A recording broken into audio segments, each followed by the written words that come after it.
Hello and welcome to Synchronicity, talk radio for your mind, body, and soul. I'm your host, Marie Bernard. Thanks for being with me today. And we are joined today by Tobin Blake. He is the author of The Healing of Jordan Young, a 21st century spiritual guide to health and healing. And Tobin Blake is the author of The Power of Stillness and Everyday Meditation. He's a longtime student of meditation, healing, and the mind-body connection, which we love here on Synchronicity. He holds workshops on meditation and spiritual awakening, and he lives in Bend, Oregon. And if you're interested in getting in touch with him, you can go to his website, tobinblake.com. That's Tobin Blake.com. Welcome to the show, Tobin. Hey, thanks for having me. Thanks so much for being with us today. So Jordan Young is a young man who was dating your daughter. That is correct. So he was, they were high school sweethearts. And by the time he was diagnosed with a very serious aggressive form of lymphoma, non-Hodgkin's lymphoma, which is a form of cancer, he had already become a part of our family, and we all cared about him very deeply. So when he got sick, it was a personal thing for me. So this young man, this boy, he had just turned 18 before his diagnosis. What's going on through your mind? What's that like for you and your family? Well, for me personally, honestly, I had been studying mind-body healing for many years. I'd already, by this point, written 2 books on meditation, The Power of Stillness and Everyday Meditation. And in fact, Everyday Meditation had just been released right about the same time he was diagnosed. So for me, I immediately went into positive thinking mode. And this is something I had been, that had been sort of drilled into me over the years. So I began just holding positive intentions for him. Now, as his disease progressed, he received all kinds of treatments. First of all, chemotherapy, later on smart therapy or smart chemo, it's sometimes called. It's basically a targeted form of chemo. And one after another, the bottom line is these treatments failed him. So at some point, I had to switch from just being sort of passively engaged in this process to being a little bit more directly involved. And that's when I began teaching Jordan meditation and visualization and things of these nature, and just providing, quiet presence with him, during a lot of this, and being of general emotional support. One of the most important things we can do for a person who's sick. So can you explain what you mean by quiet presence? Yeah, well, I mean engaging in the state of presence. So the state of presence, for those who are unfamiliar with it, is really something that is with us all the time. But unfortunately, because we're so engaged with our thinking minds, we lose touch with that. And in fact, most people live most of their lives in a state of thinking, continuous thinking, and most importantly, you're engaged with that thinking process. So this involves a lot of projection into the future, a lot of thinking about the future, hopes and dreams about the future, fears about the future, or in contrast, we might dwell on the past, the good times and the bad times, whatever. The problem with this is it removes us from what is right now, from a present experience of the moment as it is. So a lot of what I did was just simply ground myself in the present, to free myself from the stream of thinking and just be with them then in that state. And what healers do, I think, is they provide a rootedness in presence that actually reaches down to the place where we're all connected with each other. So in this way, we can sense our unity with another person. And in so doing, we can provide some of our energy mixed and mingled into their energy and help them through whatever they happen to be dealing with. In this case, a very serious disease. So Tobin, I can imagine for a young man, especially in this generation, this computer age, I know for myself, not even having grown up from young childhood with computers, it is so hard to disconnect and be present. Even though I've been hosting this show for 7 or 8 years, I've got all this practice. So what was the attitude and response of this young man when you said, we're going to meditate and be present?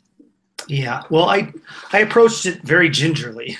At first, I thought there's no way, he's going to be interested in this kind of stuff. He's 18 years old. 18-year-old kids don't meditate. That was my presumption. Yeah, and that was one of my own learning moments when I realized, actually he took right to it. He was interested in it, and he really got into it and was a natural. So that was quite surprising. And in fact, as far as I know, the last I heard, he was still into meditation periodically. Eventually, he took a full 8-week course from me. So that's how interested he was in it. Very surprising. And it just goes to show you, don't make judgments just based on a person's age. You really don't know where they're at. That's lovely. Now, you mention in the book the connection between our thoughts and what goes on in our head and what happens in our body. And I'm sure that most of the people watching or listening to this interview are already on board with that. But just in case people are new to this idea, can you walk us through what you mean by that? Sure. I mean, it's no surprise that the mind and the body are connected. And we can see this on really simple levels. We know when we get stressed out, our body reacts to that. So there is a direct connection there. And if you actually look at a lot of the scientific evidence right now, it may even go further than that. For instance, in the book, I quote a scientist named Dr. Candace Pert. She was a pharmacologist, and she was a hardcore scientist. She passed away some years ago, but Dr. Pert did a tremendous amount of research into the connection between body and mind.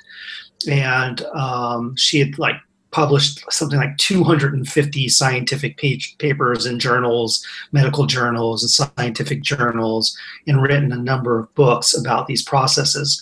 In one of her books, Molecules of Emotion, she really summed up her research on this by stating quite an amazing statement, I think, that the mind and the body are not only connected.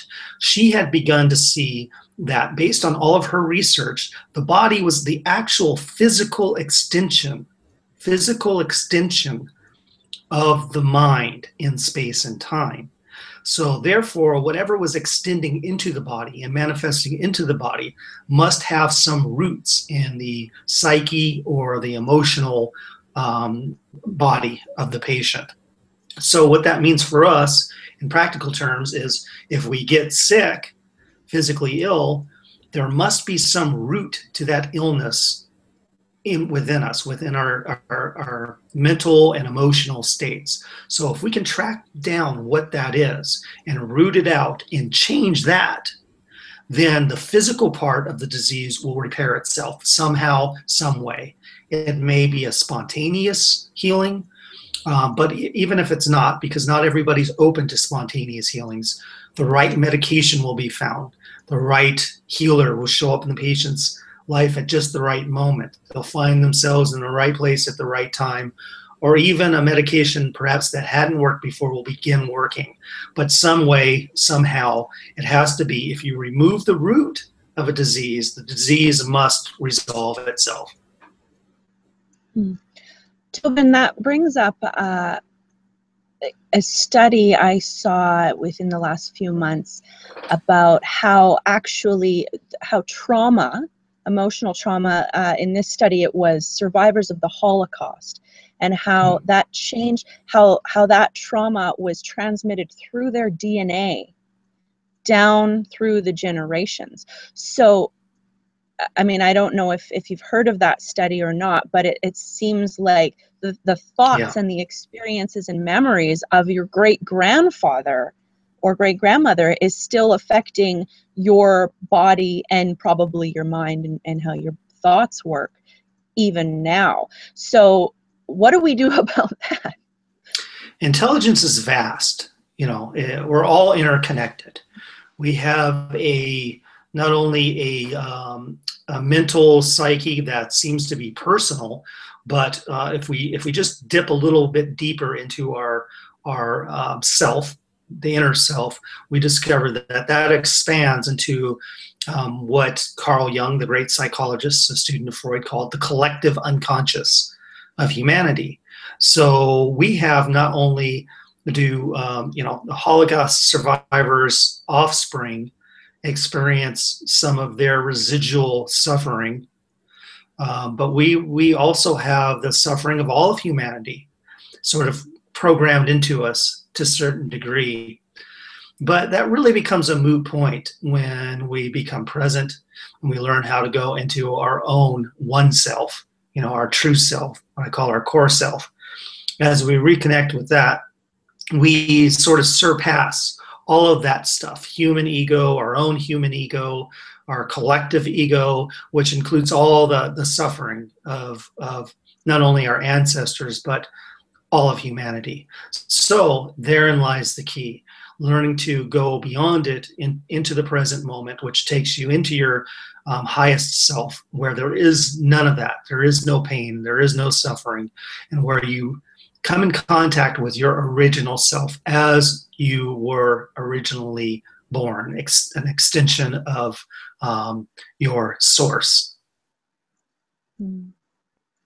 As you're talking about the suffering of all of humanity, I feel this like sadness welling up in my heart, and I just wonder how, as someone who's been teaching meditation for so long, and I would say go as far to call you an expert on the subject, how often do you find yourself in that connected state versus that suffering or concern about the world? Well, it's interesting. I just had a conversation about enlightenment, quote unquote, recently. And enlightenment, people often think of as just one moment. You sit down beneath the Bodhi tree and you have this revelation experience, and then you're completely liberated and free. But I think in the vast majority of cases, enlightenment occurs in stages. So you have these flashes of light, these moments where you go beyond time, you go beyond ego, you go beyond it all, and then you come back into an ego state, and you may become absorbed in it for some time. And certainly, I've gone back and forth so many times between ego state and my true state. In reality, and it continues. It continues. You get sucked into the drama occasionally, and then you remember, oh wait, I'm not all this. This is unimportant. This is a slideshow. Look around your life and begin to look at it that way. Everything you experience in this world is just a show, just like a movie, and as such, it's really a fiction. And you'll begin to understand that when you go deeper into your true self and experience your true self. And then you begin to realize, oh, okay, this is the truth. And all that other stuff that's changing and whirling past me is not the truth. So I still go back and forth, but more and more I find myself engaged in that state. It's actually easier to be engaged in that state because it doesn't involve anything. It involves no doing nothing. In fact, it requires no energy, no effort, just relaxing and letting go and letting life take the driver's seat for a while, and just you become passenger and you just enjoy the scenery and interact as seem natural with the world, and don't take any of it too seriously. To me, that's like, for me, it is work to keep bringing myself back. I mean, I guess after you've practiced it enough, right, it becomes more of a habit.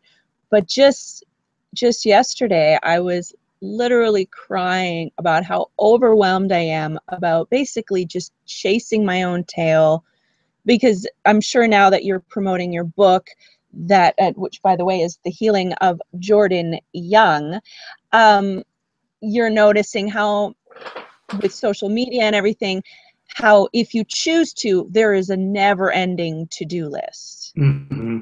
How are you dealing with that?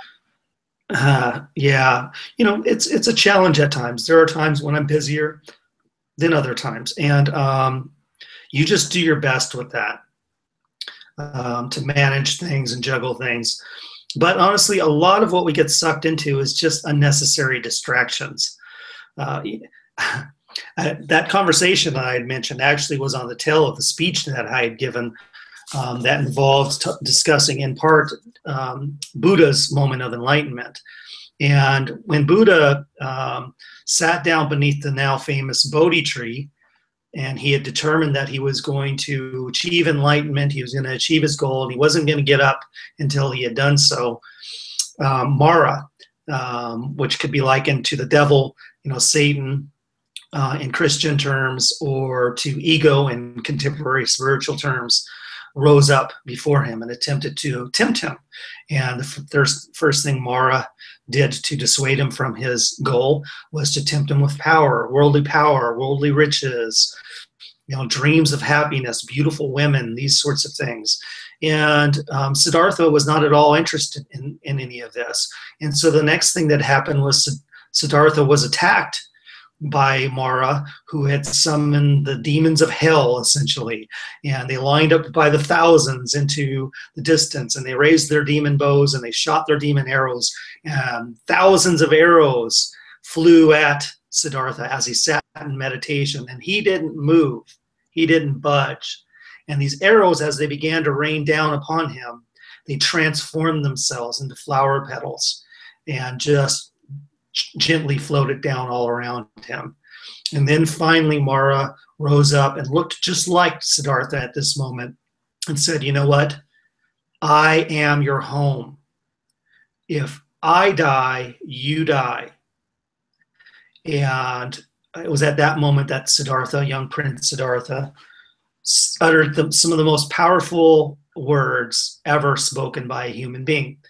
And what he said was, "Architect, you will not build your home here again. The earth is my witness. You are pure illusion." And then he touched the earth with his right hand. And in that moment, Mara, without a sound, dissolved before him. And the Buddha, or Siddhartha, Prince Siddhartha, became the Buddha, the awakened one from thereafter. Well, guess what? All of those things that Siddhartha went through, the attack, the temptation to regard happiness in simple worldly terms, and so on and so forth, the belief that the ego is our home, for instance, all those things, we deal with those every day. Those are the temptations to collect grievances, to feel attacked or to attack others. Or to regard our happiness in terms of some fanciful idea that in the future, if only these situations were resolved, or if only we had more money, et cetera, then we could be happy and at peace with the moment. And those moments never come. These are the assaults of Mara. This is the journey into awakening, into enlightenment, and into simple peace of mind, if you prefer to just regard it that way. In truth, they all are truly the same. So we deal with this daily ourselves.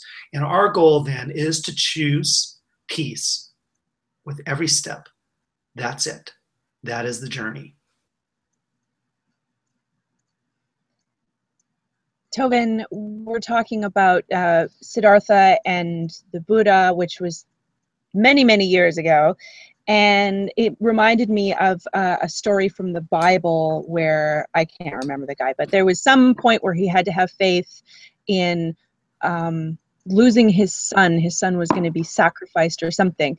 And he had to trust God that all would be taken care of. And so these teachings have been around for thousands of years. Why do you think, with all of the knowledge that we have and all of this history of being able to be present, we're still struggling with these same issues that humanity has been struggling with since the dawn of time? Yeah. Well, many people believe that we are currently in the midst of a great awakening, and that ultimately will culminate with a fully awakened society. It could be some ways off.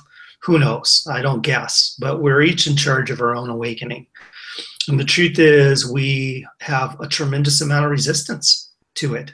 When we're born into this world, we're born into a world where we appear to be separate from the universe and separated from everyone around us and the world around us and from God. Well, when that happens, if you look at what happens to the psychology, you become at odds with the universe. You now live in a universe where there may not be abundance, where it's a dog-eat-dog situation, and you have to attack others in order simply to survive, or this is what it appears to be in any case. And so what happens is we end up with this residual layer of guilt within us, where we feel intensely guilty. We almost feel like we've attacked the universe by coming into a separated state. And it's not true. Actually, we couldn't be truly separated from the universe. So therein lies the folly to this whole thing. But what happens is we begin to engage in ego, and we begin to think of ourselves as a separate being, and we build upon that foundation, and we become personalities, and we become very engaged with our bodies and our thoughts and who we are in this world and our need to succeed and feelings of victimization and feelings of guilt for the mistakes we make over time. And all these things culminates in this really top-heavy, artificial self, which is what the ego is. That's all it is. It's just an artificial self. And when we have invested so much in this, to go back into unity and experience what we really are, experience our unity with everybody and with all of life and with God, it almost feels like to the ego a loss. It's just as Mara said to Buddha. He said, I am your home. If I die, you die with me. It wasn't true, but that's a pretty significant threat.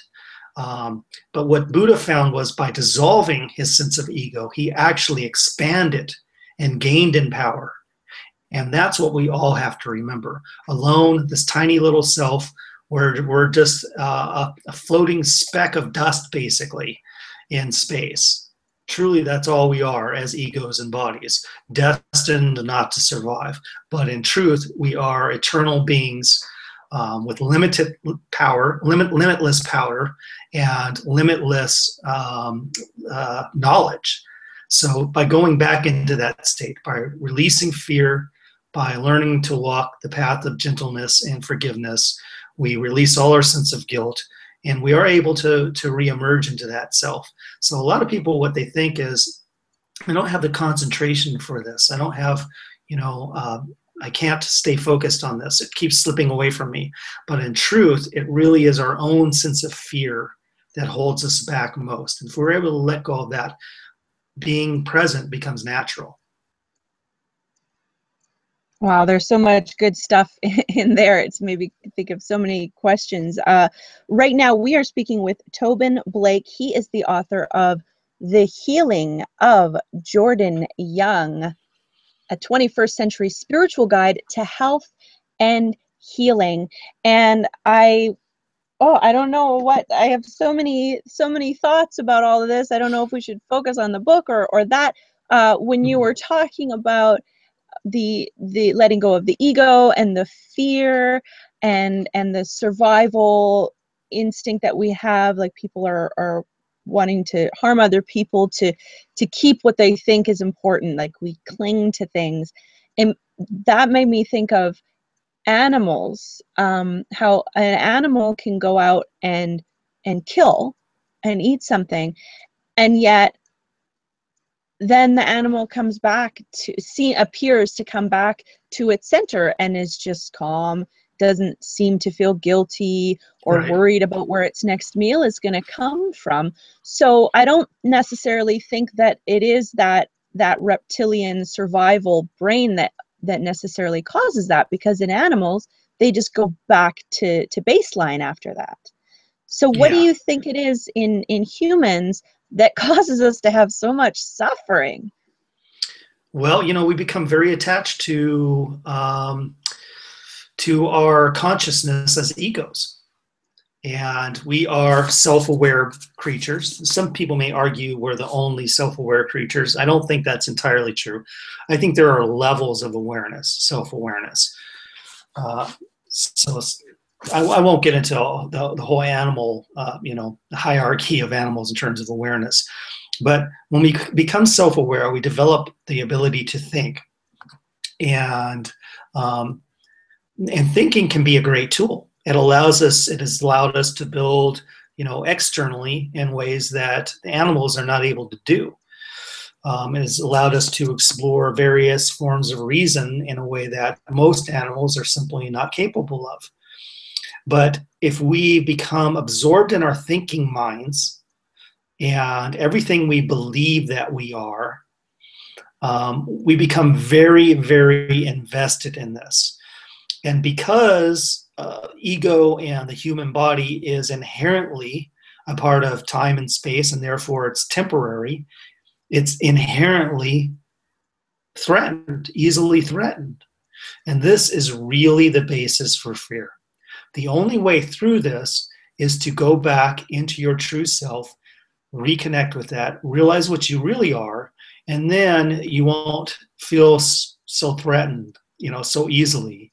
You'll realize that everything that's happening in this world is just happening on the surface. If you consider the ocean, for instance, you realize that all the tumultuous activity that occurs at the surface of the ocean does not affect the depths of the ocean, which is by far the vast majority of what makes up our seas. There's no comparison. So we only see, as human beings, as bodies, as personalities, as egos, what's going on the surface of life. We don't see, or in our ordinary day-to-day existence, what goes on below the surface of what we are. This is why I urge everybody to meditate regularly. And regularly doesn't mean a long time, but spend at least a few minutes in the morning and a few minutes at night before bed, just checking in with that space. And gradually that space will expand and you'll begin to feel such attraction to it that you'll want to meditate more and more. And even when you're not meditating specifically, you'll find that your mind is in that space and you'll be walking around dealing with your daily activities and you'll find yourself suddenly quite present and enjoying it, and you'll never want it to end. So begin small and explore that inner space that I'm discussing. And as you do, and as that deepens, your sense of fear will lessen. You'll realize, I am an eternal being. I'm not this little tiny speck of space dust, destined to live a tiny little life that ends in death and pain. That's just not what you are. So explore those inner spaces, people. Absolutely, go for it. That's freedom. Do you have any guided meditations that you sell on your website? Because as you're talking about the ocean, I'm just immediately feeling so much more calm. And my boyfriend was like running out the door before we started and things were a little bit frantic. So I could totally feel the difference of like, yeah. I don't have any currently, and that's something that's been on my to-do list. But as you pointed out, there are so many things to get done, and it hasn't happened yet, but it will soon. So stay tuned. And there's actually on my homepage, my welcome page, there is a little box people can sign up for my emails. And when I do get that up and running, I definitely will send out an email blast and let people know it's there. Okay, so that is tobinblake.com, and Tobin is spelled Tobin. And we are speaking with the author right now, The Healing of Jordan Young, a 21st century spiritual guide to health and healing. If you're watching this on YouTube, I will post a link in the description below to Tobin's website. Or if you're listening on the radio, then you'll have to look it up, tobinblake.com. So one of the things that I've been working towards through this show is just slowing things down, because in radio, there's not supposed to be any silence. Yeah. But without taking that moment, I'm constantly having to think of what I'm going to ask you next Right. as you're speaking. So it's finding that balance between really being present. And I think it's okay to take a moment, even if that means a bit of silence. What do you think? Absolutely. I say this sometimes in my talks. I let people know it's kind of sounds like a contradiction. Okay, I've worked with words for many years. I started writing right around the year 1998 or so, and I've done a lot of little magazine articles and short stories. So I write fiction and poetry, and 3 nonfiction books now, and 1 unpublished novel. It won't stay unpublished forever, though. So look out, world. So I'm a writer. Besides being a meditation teacher and a spiritual teacher. So, and I also do talks and I do shows like this. So I use words a lot. But recently I've started telling people, my audiences, it's not the words that matter. I used to be really caught up in words and wanting to get my words just right and how to say things just right and explain this and that just right. And then at some point I realized that words are just symbols. In fact, if you believe teachings such as A Course in Miracles, they are symbols of symbols, meaning the world itself is a symbol. Everything in the world is a symbol. And our words then symbolize those symbols. So they are thus, as the Course says, twice removed from reality. So they are not the truth. So everything I'm saying here is not true. that's the cold, hard truth of it. It's not true. But all I can do is point to truths and reflect the truth in a way that helps to redirect people to that which is true.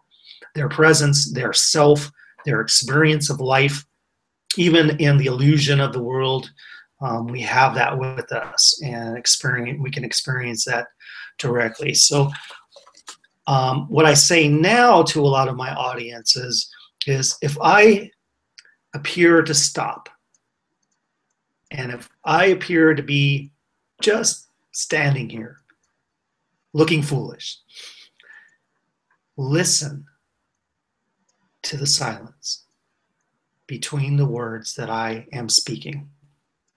That is what all of my words are designed to direct you towards. So get comfortable with those spaces. Take them in. Breathe. That is where self-realization is discovered. Oh, that's so good.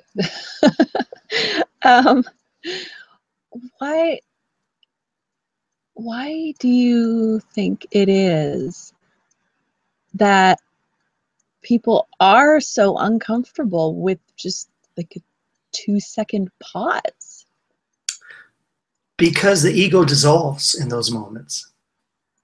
It happens rapidly. It happens instantaneously. And while it feels so good, if you aren't comfortable with allowing your ego to dissolve, and if you still feel guilty and afraid of what you are, you will resist those moments. And so you'll feel the need to talk as fast as you can and get everything right and fill every space up. And you'll have no moments to appreciate that. So we need to begin doing the opposite. And that's really why I teach meditation. That's the intentional approach of creating those spaces. But we can create them at any time, and you certainly can do so in your shows. But I admit it is a little bit more challenging because, as you said, on radio, silence is dead air, and it's a quote unquote no, and people will tune in and they'll say, "What's all this silence? This radio station's broken." Yeah. And then they'll move on. So it's a conundrum, but you can just do your best with it. Mm-hmm. Well, I find yesterday I had an interview. My boyfriend and I did an interview just like this one on Google Hangouts on air with a psychologist who we just adore and has been on many times. And I was so focused on bringing it back to the book and reeling them in from talking about comedy and board games and stuff that I missed opportunities for what would have been such a deep and profound and helpful conversation for listeners and viewers. And so as I was looking back, I was judging myself because I missed these opportunities. I wasn't really listening to what he had to say. I was just worried about keeping the time and all of that. And yeah. You're juggling, and it's a challenge, and you have to pay attention to time on your side of things, and you have to provide some structure to your interviews, certainly. But the most important thing you certainly can do is just to be present yourself, regardless of what's going on, and just let it go. Let it go. I know Oprah Winfrey said something that was interesting, and I forget where I heard this, but it was fascinating. Oh, I think it was in a interview she did with Eckhart Tolle.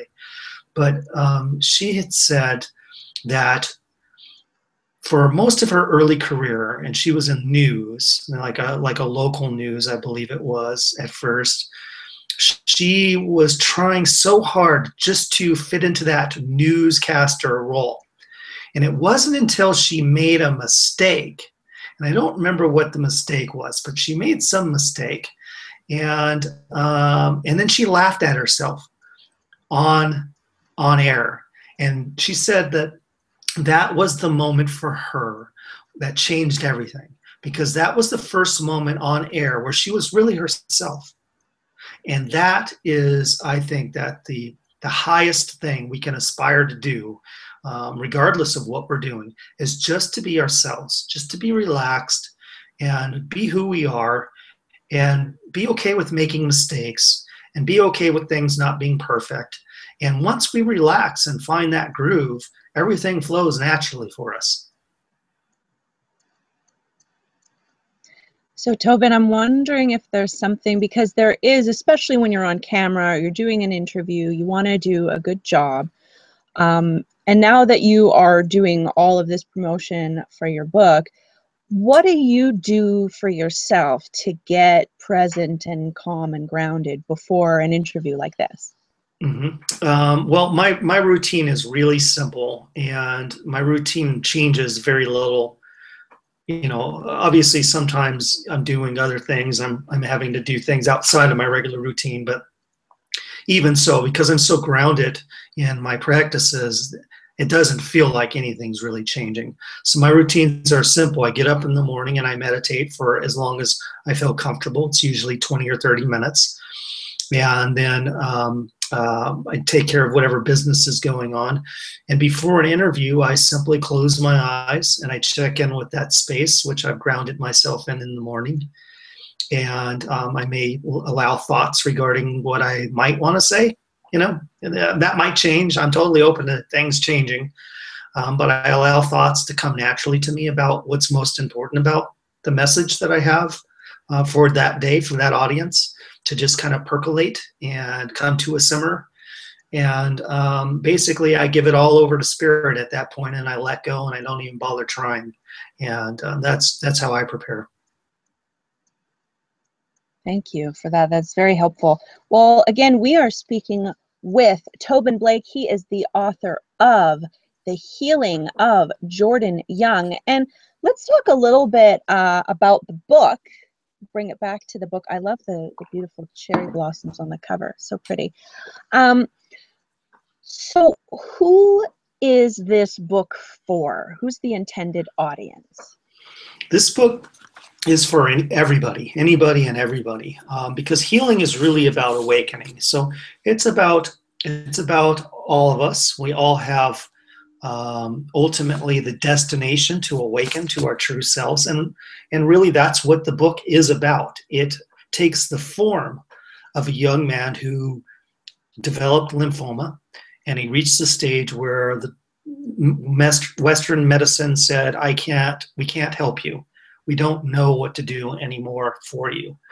And where it truly did appear that he was going to die quite rapidly as the disease invaded his lungs and he began suffocating, invaded his liver. It was fully out of control. and all of his treatments had failed. And incredibly, he survived. And well, I can't get into all the details about how all this happened, because it was quite an extraordinary, twisty, turny journey that involved all these what I call coincidences, synchronicities. So, that makes sense for your show, right? That came into play that we could have never predicted. But as it turned out, Jordan ended up in just the right place at just the right time, surrounded by just the right people. And things like a domino just fell into place. And from my perspective, it truly felt like being in a movie. I mean, it was just things happened that we could have never have predicted. It was like there was some master movie screenwriter back there writing these plot twists. So that was what happened, externally in the journey. But the book is also about healing on all levels.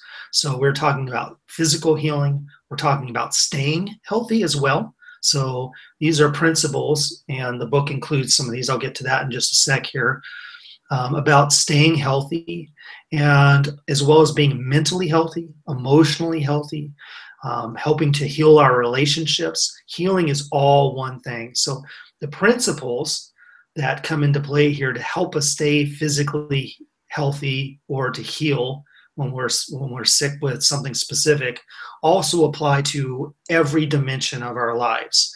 And ultimately, they come back into a system that helps us to awaken, to challenge the things in our lives that are holding us back from awakening, to challenge the things in our lives that are on an emotional level, that are contributing to disease and illness, and to really transform those things.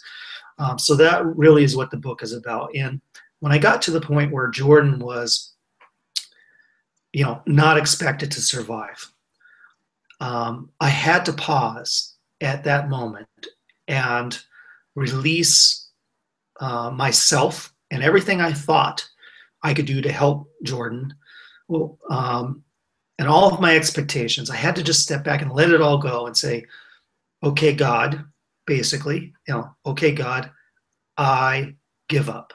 I surrender. I don't know what to do here. How can I be of help to this young man in need? And it was not that long after that moment, and just critical, heartbreaking, terrifying moment, that these words, these profound words, started coming to me.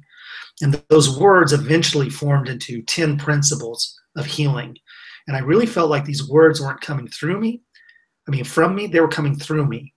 So people say, why did you write this book, Tobin? I didn't write this book. I don't know what wrote this book. But in some ways, the book wrote me, or the book rewrote me. You could even say it that way. It changed my life. But those principles began with these most profound words. And they came to me at just a moment when all hope seemed to be totally lost.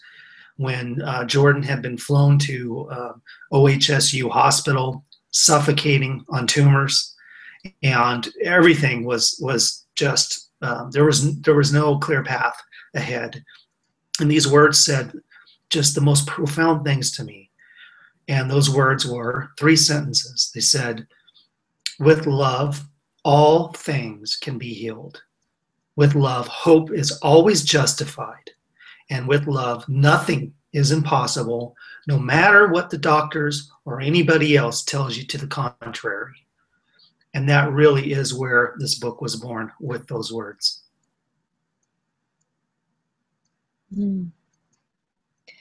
So right now we are speaking with Tobin Blake. He is the author of The Healing of Jordan Young, a 21st century spiritual guide to health and healing. And I believe you were going to share some of those 10 principles with us.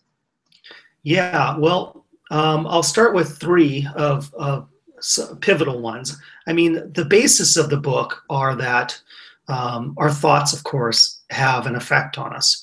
And loving thoughts, what I just call love thoughts generically, any thoughts that are positive in nature and connect us to others, are love-based thoughts. Love-based thoughts in general help us to heal.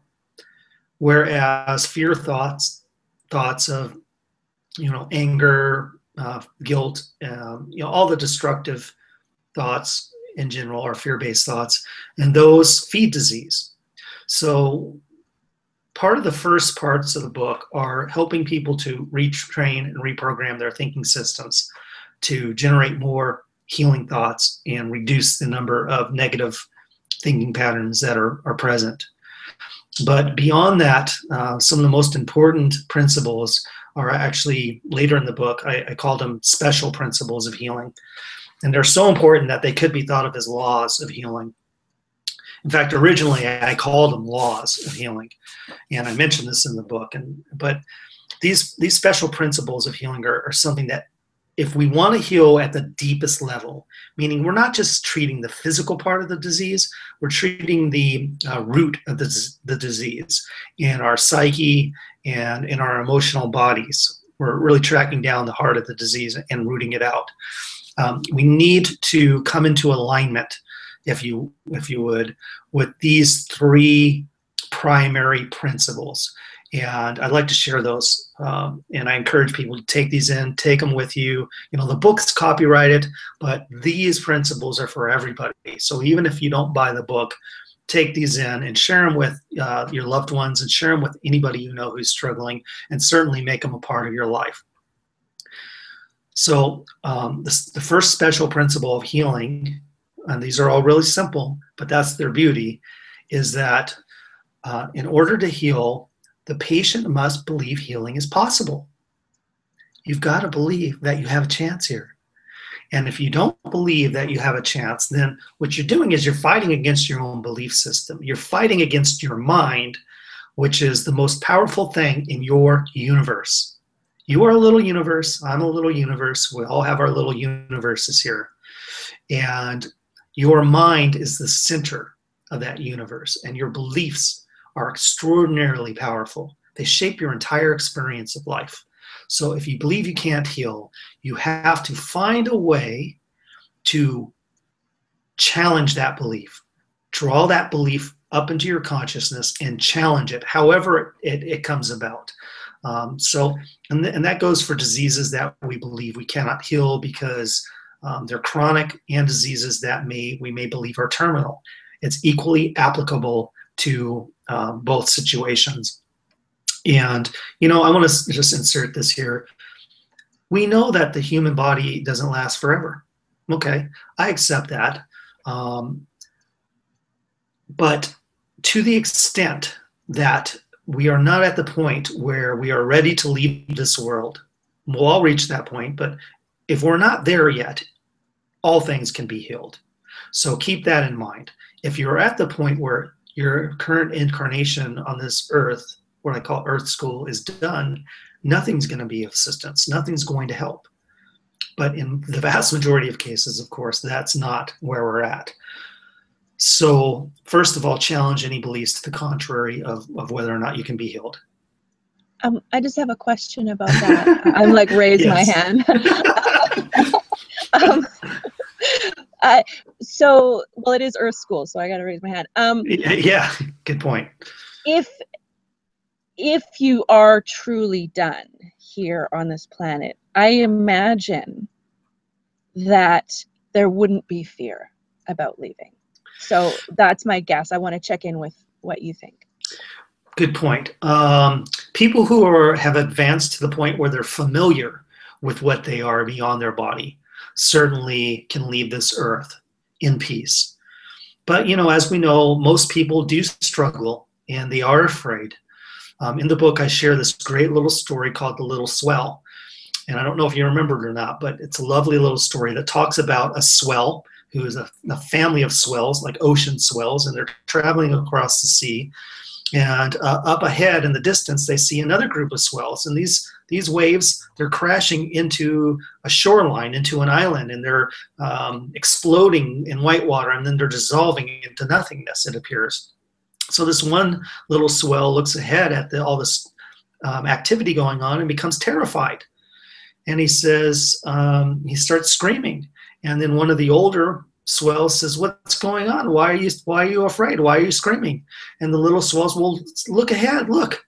We're all going to be smashed against these rocks and killed." And then the older swell just starts laughing. He says, I think, my friend, that you've mistaken yourself for just a wave, for just a swell. But in reality, you are the sea. You are it. And we know this, of course, as human beings looking at ocean swells. The waves aren't destroyed. They're just ocean moving across the surface of the ocean, energy. But we're the same as that. So if we're not comfortable, if we don't have that realization in our minds that we are the ocean, of course we're going to think of ourselves as just temporary little bubbles or waves on top of the ocean that are going to be destroyed. So it can happen either way. Many people who it's time for them to leave the earth, their current incarnation, are not at peace. And I encourage everybody out there to begin exploring what you truly are, so you will be at peace when it's time for you to leave.